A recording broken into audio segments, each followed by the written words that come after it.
শিক্ষাটো বহুত কম আছিলে, তেওঁলোকে নোৱাৰিছিলে। গতিকে স্কুলটো নিজে কিছুমান টিউশ্যন কৰিলোঁ, টিউশ্যন কৰাত গম পালোঁ যে ইয়াত কিছুমান ভুলে ধৰা আছে। আগৰ শিক্ষক যিবিলাকে আছিলে মানে বস্তুটো দুটা বস্তু নাছিলে, এই পঢ়োৱাটো বৰ্ণ পৰিচয় শুদ্ধ হোৱা নাছিলে আৰু চিনকেইটাও ভালকৈ হোৱা নাছিলে, জুটনি আখৰ নিশিকাইছিলে বৰকৈ। তাৰ উপৰি নেওতাৰ অভাৱত অংকও নোৱাৰে, সেই তেনেকুৱাতে মেট্ৰিক বহুতো ফেল কৰিছিল। সেইটো অধ্যয়ন কৰি পাইছিলোঁ অলপ টিউশ্যন কৰি, সেইটোৰ কাৰণে এই স্কুলখন খুলি এই আমাৰ পিছপৰা অনুষ্ঠানটোক উঠাবৰ কাৰণে বা গাঁৱৰ ৰাইজৰ উন্নতি হ'ব কাৰণে, গাঁৱৰ উন্নতি হোৱা মানে ৰাইজৰ উন্নতি হোৱা, দেশৰ উন্নতি হোৱা, সেই সেনেকুৱা ভাবি স্কুলখন খুলিলোঁ।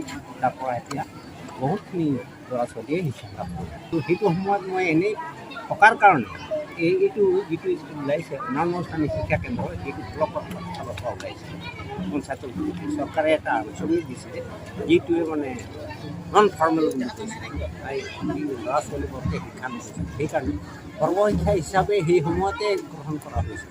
কাৰণ সকলোৱে শিক্ষিত হওক, সৰু ডাঙৰ ইমানেই হ'লেও শিক্ষিত হওক, সেইকাৰণে সৰুৰ পৰাই শিক্ষা দি এই বয়স্কপ্ৰাপ্ত শিক্ষালৈকে মোৰ কথা এইটো নিশ্চয়কৈ ক'ব লাগিব, যিহেতু যোৱাকালি আমাৰ গুণোৎসৱৰ ৰিজাল্ট হৈছে। এই গুণোৎসৱৰ ৰিজাল্ট হওঁতে এইখন মোৰ নিজৰ গাঁৱৰ বিদ্যালয়, গতিকে একমাত্ৰ প্ৰাথমিক বিদ্যালয় মোৰ নিজৰ গাঁৱৰ, গতিকে এই বিদ্যালয়খনে A+ পাবলৈ সক্ষম হৈছে যোৱাকালি ৰিজাল্টত। গতিকে বৰ ভাল কথা। আৰু আমি দেখিছোঁ যে এই স্কুলখনত এনেকুৱা এখন স্কুল, যিখনত শিক্ষকসকলে অত্যন্ত যৎপৰোনাস্তি চেষ্টা চলায়। তেখেতসকলে সুন্দৰ শিক্ষাদানৰ জৰিয়তে এই অঞ্চলৰ বিভিন্নজনৰ সন্তান সন্ততিক ইয়ালৈ আনিবলৈ, মানে ইয়ালৈ লৈ অহাৰ কাৰণে তেখেতলোকক যেন মন ঠিক কৰাইছে এই বিদ্যালয়খন শিক্ষক শিক্ষয়িত্ৰীসকলে। গতিকে শিক্ষক শিক্ষয়িত্ৰীসকলক মই ধন্যবাদ জ্ঞাপন কৰিছোঁ, যিহেতু ইয়াত 100ৰো অধিক ছাত্ৰ ছাত্ৰী আছে।